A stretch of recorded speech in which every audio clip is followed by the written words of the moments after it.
ବାହାଘରରେ ହଉ କିମ୍ବା ଯେକୌଣସି ପାର୍ଟିରେ ଆଜିକାଲି ବାଲି ପ୍ରନ୍ର ଚାହିଦା ବହୁତ ରହିଛି, ପ୍ରବଳ ଡିମାଣ୍ଡ। ଯେଉଁଠି ଦେଖିବେ ବାଲି ପ୍ରନ୍ ଥିବ ସେଇଠି ଦେଖିବେ ସବୁ ଭିଡ଼। ତାହେଲେ ଚାଲନ୍ତୁ ଆଜି ରୋଷେଇ ଘରେ ଆମେ ଆରମ୍ଭ କରିବା ବାଲି ପ୍ରନ୍। ସେଥିପାଇଁ ଦେଖନ୍ତୁ ବଡ଼ ବଡ଼ ଚିଙ୍ଗୁଡ଼ି କିଛି ନେଇଯାଇଛି। ତାକୁ ମୁଁ ଧୋଇ ଦେଇ ସାରିଲା ପରେ ଚୋପା ଛଡ଼େଇକି ଧୋଇ ସାରିଲା ପରେ ସେଇଥିରେ ତାକୁ ମୁଁ କ'ଣ କରୁଛି ନା ତାର ଯେଉଁ ଶିର ଗୋଟେ ଥାଏ କଡ଼ା ଶିର, ସେ ଶିରଟାକୁ ମୁଁ ପୁରା କାଢ଼ି ଦେଉଛି। ମଝିରୁ ତାକୁ ଗୋଟେ ଛୁରୀରେ ଦାଗ ଦେଲା ଭଳିଆ କରିଦେଲେ ସେଇଟା ଅଟୋମେଟିକାଲି ବାହାରି ଆସେ। ଦେଖନ୍ତୁ ସେଇଟାକୁ ବାହାରି ଆସିଲା ପରେ ସେଇଟା ଆପଣ କାଢ଼ି ଦେଇ ସାରିଲା ପରେ ତାକୁ ଆପଣ କ'ଣ କରିବେ ନା ତାକୁ ଟିକେ ଫ୍ଲାଟ୍ କରିଦେବେ। ଆଜିକାଲି ତ ଅନଲାଇନ୍ ବି ମିଳିଗଲାଣି ଫ୍ଲାଟ୍ କରିବା ଭଳିଆ ଗୋଟେ ଜିନିଷ ଯେଉଁଟାକି ଆମେ ତାକୁ ପିଟିକିରି ତାକୁ ଫ୍ଲାଟ୍ ବି କରନ୍ତୁ। ସେଇଟା ଯେହେତୁ ଏଭେଲେବଲ୍ ଏବେ ନାହିଁ, ମୁଁ ଏମିତି ଫ୍ଲାଟ୍ କରିଦେଉଛି। ଦେଖନ୍ତୁ ଆପଣ ଚାହିଁଲେ ଆହୁରି ବି ତାକୁ ଟିକେ ଫ୍ଲାଟ୍ କଲେ ଆହୁରି ଭଲ କ୍ରିସ୍ପ ହେବ। ଯେତେ ପତଳା କରିବେ ସେତେ କ୍ରିସ୍ପ ହେବ ବାଲି ପ୍ରନ୍। ଭଲକି ତାକୁ ଆପଣ ସଫା କରିଦେବେ। ଆପଣ ଚାହିଁଲେ ତାକୁ ଡିଜାଇନ୍ କରିସାରିଲା ପରେ ବି ଆପଣ ତାକୁ ଧୋଇ ପାରିବେ। ଧୋଇ ସାରିଲା ପରେ ତାକୁ ଆପଣ ମ୍ୟାରିନେସନ୍ ପାଇଁ ତାକୁ ଆମକୁ ଗୋଟେ ମସଲା ପ୍ରସ୍ତୁତ କରିବାକୁ ପଡ଼ିବ। ତେଣୁକରି ଆମେ ଯେତିକି ସବୁ ଛଡ଼େଇ ଦେଇଛୁ ବାଲି ପ୍ରନ୍କୁ କରିଦେଇଛୁ, ତାର ଶିର ଗୁଡ଼ା କାଢ଼ିକି ତାକୁ ଆମେ ଫ୍ଲାଟ୍ କରିଦେଇଛୁ। ତାକୁ ଆମେ ଗୋଟେ ପାତ୍ରକୁ ଆମେ ନେଇଯିବା। ସେଇଥିରେ ଆମେ ତାର ଯେଉଁ ମ୍ୟାରିନେସନ୍ ପାଇଁ ତାର ମସଲାଟା ପ୍ରସ୍ତୁତ କରିବା। ସେଥିପାଇଁ ଆମେ କିଛି ନେଇଯିବା ଲୁଣ, ପ୍ରଥମେ ଲୁଣ ଆଉ ହଳଦୀ, ତାପରେ ଆଉ ବେସିକ୍ ମସଲା ଯେତିକି ସବୁ ପଡ଼େ ଜିରା ଗୁଣ୍ଡ, ଧନିଆ ଗୁଣ୍ଡ, ଲଙ୍କା ଗୁଣ୍ଡ, ଆପଣ ଚାହିଁଲେ ଯେଉଁ ଆମର କାଶ୍ମୀରୀ ମିର୍ଚ ବି ଦେଇପାରିବେ। ତାପରେ ଗୋଲମରିଚ ଗୁଣ୍ଡ ଦେବେ, ଟିକେ ଚାଟ୍ ମସଲା ଗୁଣ୍ଡ ବଢ଼େଇଦେବ। ଆପଣ ସେଗୁଡ଼ା ସବୁ ଭଲକି ଗୋଳାଗୋଳି କରିଦେଇକି ତାକୁ ଆପଣ ଟିକେ ସମୟ ପାଇଁ ଫ୍ରିଜ୍ରେ ରଖିଦେବେ, ହେଲେ ପାଣିଟା ରିଲିଜ୍ ହେବ। ସବୁଗୁଡ଼ାକ ମସଲା ଗୋଳେଇ ଦେଉଛି। ତାପରେ ଅଦା ରସୁଣ ପେଷ୍ଟ ପକାଇବେ ବୋଲି ଅଦା ରସୁଣ ପେଷ୍ଟ ପକାଇବେ।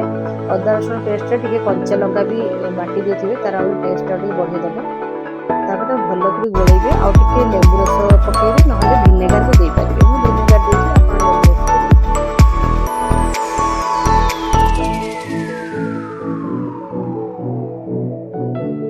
ଭଲକି ତା ଦେହରେ ପୁରା ମସାଜ କରି କରି ତା ଭିତରକୁ ପୁରେଇ ଦେବେ ମସଲା ଗୁଡ଼ାକ, ଯେମିତି ସୋ ଦ୍ୟାଟ୍ କି ତାର ମସଲା ଗୁଡ଼ା ପୁରା ଭିତରକୁ ପଳେଇବ, ଲାଗିଯିବ। ଯେମିତି ଆମେ ତାକୁ ଛାଣିଲା ବେଳେ ସେଇ ମସଲା ଗୁଡ଼ାକ ତାର ଫ୍ଲେଭର ଗୁଡ଼ାକ ଆମକୁ ପାଟିକୁ ଲାଗିବ।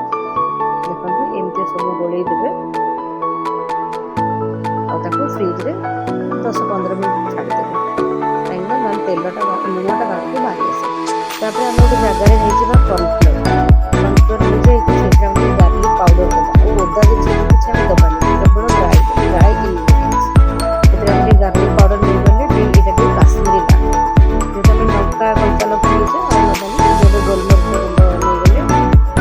ତାପରେ ଏଇଟା ହେଲା ବ୍ଲାକ୍ ପେପର୍ ପାଉଡ଼ର ଆଉ ଚିରାରୁ ଚାଟ୍ ମସଲା ପାଉଡ଼ର ସବୁ ପକେଇକିରି ତାକୁ ଆମେ ସେଇଟାକୁ ତା ସହିତ ଆମେ ପକେଇଦେବା ଟିକେ ଓଟ୍ସ। ଯଦି ଆପଣଙ୍କ ପାଖରେ କର୍ଣ୍ଣଫ୍ଲେକ୍ସ ଅଛି ନା, ଆପଣ କର୍ଣ୍ଣଫ୍ଲେକ୍ସ ବି ନେଇପାରିବେ। ଟିକେ ତାକୁ ସ୍ଲାଇଟ୍ ଫୁଟି ଦେଇକି ତାକୁ ନେବେ। ମୋ ପାଖରେ ଓଟ୍ସ ଥିଲା, ମୁଁ ଓଟ୍ସ ନେଇଯାଇଛି। ଆପଣ ଯେଉଁଟା ଚାହିଁବେ ସେଇଟା, ଯେଉଁଟା ଆଭେଲେବଲ୍ ସେଇଟା ଆପଣ ନେବେ। ଦେଖନ୍ତୁ ଏବେ ସେଗୁଡ଼ା ସବୁ ଲୁଣ ବି ନେଇଛି। ତାପରେ ତାକୁ ଗୋଳେଇ ଦେବା। ଏଇଟା ଯେମିତି ଆମେ ଓଦା ରହିବନି, ଏଇଟା ପୁରା ଡ୍ରାଏ ରହିବ, ସେଇଟା ହିଁ ମନେ ରଖିବା। ତାପରେ ଆମେ ସେଇ ଯେଉଁ ବାଲି ପ୍ରନ୍ ବନେଇବା ପାଇଁ ଆମକୁ ଗୋଟେ ସ୍ଲରିର ଆବଶ୍ୟକତା ପଡ଼ିବ। ଗୋଟେ ସ୍ଲରି ଯେଉଁଟାକି ଆମେ ତାକୁ ଡିପ୍ କରିକି ଆମେ ସେଇ କୋଟିଂ କରିବା ସେ ଡ୍ରାଏ ଇନଗ୍ରିଡ଼ିଏଣ୍ଟରେ। ସେଇ ସ୍ଲରି ବନେଇବା ପାଇଁ ଆମେ କର୍ଣ୍ଣଫ୍ଲୋର୍ ଟିକେ ନେଇଯିବା। ତାପରେ ସେଇ ଅଦା ରସୁଣ ପେଷ୍ଟ ଯେଉଁ ଟିକେ ସେଇଠି ଦେଇଥିଲେ, ତାପରେ ଏଇଥିରେ ପକାଇବା ପାଇଁ ଟିକେ ଆମେ ରଖିଥିବା। ସେଥିରେ ଟିକେ ଆଉ ଲୁଣର ଆବଶ୍ୟକତା ନାହିଁ, ଖାଲି ଟିକେ ପାଣି ଦେଇକି ଆପଣ ତାକୁ ଗୋଳେଇ ଦେବେ। ଯଦି ଆପଣ ଚାହିଁବେ ନା ତାହେଲେ ଏଗ୍ର ହ୍ୱାଇଟ୍ ବି ଆପଣ ଦେଇପାରିବେ, ମୁଁ ଦେଇନି କିନ୍ତୁ ଆପଣ ଦେଇପାରିବେ।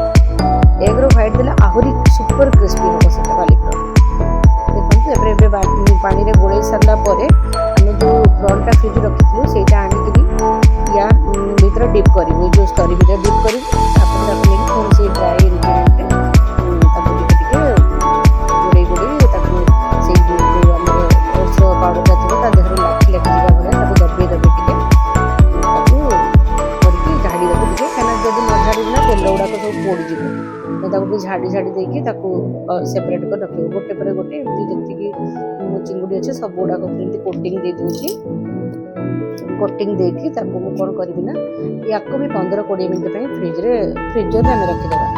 ଫ୍ରିଜରେ ରଖିଦେଲେ ସେ ଆଉ ଯେତେ ଶୀଘ୍ର ହେବ ସେ ଆଉ ତାର ପାଣିଟାକୁ ରିଲିଜ୍ କରିବ। ତେଣୁକରି ଆକୁ ବି 15 ମିନିଟ୍ ଫ୍ରିଜରେ ରଖିଦେବେ। ଆପଣ ଏମିତି ଦବେଇ ତା ଉପରେ ସେ ପାଉଡ଼ର ଗୁଡ଼ାକ ମିଶେଇକି ତାକୁ କୋଟିଂ କରିଦେବେ। ଯେମିତି ସବୁ ଗୁଡ଼ାକ ପାଉଡ଼ର ଗୁଡ଼ାକ ଭଲସେ ଲାଗିଯିବ। ତାପରେ ତାକୁ ଝାଡ଼ିଦେବେ। ଝାଡ଼ିଲା ପରେ ଦେଖିବେ ଯେଉଁଟା ତାର ଧରି ଯାଉଛି ସେଇଟାକ ଯଦି ତେଲରେ ପଡ଼ିବ ତାହେଲେ ତେଲଟା ପୋଡ଼ିଯିବ। ଦେଖନ୍ତୁ ଆମେ ଗୋଟେ କରେଇ ନେଇଯିବା। ଯେହେତୁ ମୁଁ ଗୋଟେ ଛୋଟ ଅଳ୍ପ କରିବା ଥିଲା ତେଣୁକରି ଛୋଟ କରେଇରେ ତେଲ ନେଇଯିବା। ଅଳ୍ପ ଟିକେ ତେଲ ନେଇକରି ମୁଁ କରୁଛି। ଆପଣ ଆପଣଙ୍କର ଚିଙ୍ଗୁଡ଼ି ମୁତାବକ ତେଲ ନେଇକରି ଆପଣ କରିବେ। ତେଲ ଯେତେବେଳେ ତାତିଗଲା ଯେତେବେଳେ ଜୋର ତାତିଯିବ ଆପଣ ସେଇ ସମୟରେ ତାକୁ ତେଲରେ ପକାଇବେ ପ୍ରନ୍ ଗୁଡ଼ାକୁ। କିନ୍ତୁ ମନେ ରଖିବେ ତାପରେ ଲୋ ଟୁ ମିଡ଼ିୟମ୍ ଆଞ୍ଚରେ ତାକୁ କରିବେ। ଅତି ହାଇ ଫ୍ଲେମ୍ରେ କରିଦେଲା ମାନେ ସେଇଟା ପୋଡ଼ିଯିବ ଆଉ ଭିତରଟା ସିଝିବନି, ବାହାରଟା ପୋଡ଼ିଯିବ। ତେଣୁ ସେଇଟା ଆଉ ଭଲ ଲାଗିବନି। ତେଣୁ ଆପଣ ଲୋ ଟୁ ମିଡ଼ିୟମ୍ ଫ୍ଲେମ୍ରେ ତାକୁ ଛାଣିବେ। ଗୋଟେ ପରେ ଗୋଟେ ଆପଣ ଛାଣିବେ।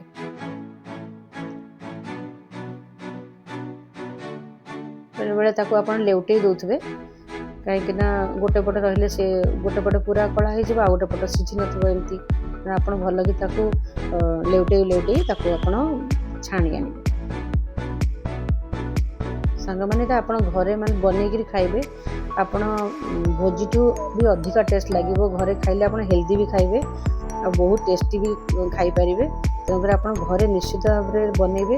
ଯଦି ଆପଣଙ୍କୁ ଭଲ ଲାଗୁଛି ମୋ ଚ୍ୟାନେଲକୁ ନିଶ୍ଚିତ ଲାଇକ୍, ସେୟାର, ସବସ୍କ୍ରାଇବ୍ କରିବେ। ତାକୁ ଆପଣ ସାଲାଡ଼ ସହିତ, ସସ୍ ସହିତ ନିଜେ ବି ଖାଇବେ, ସାଙ୍ଗସାଥିମାନଙ୍କ ପାର୍ଟି କରିକି ବି ଦେଇପାରିବେ। ଦେଖନ୍ତୁ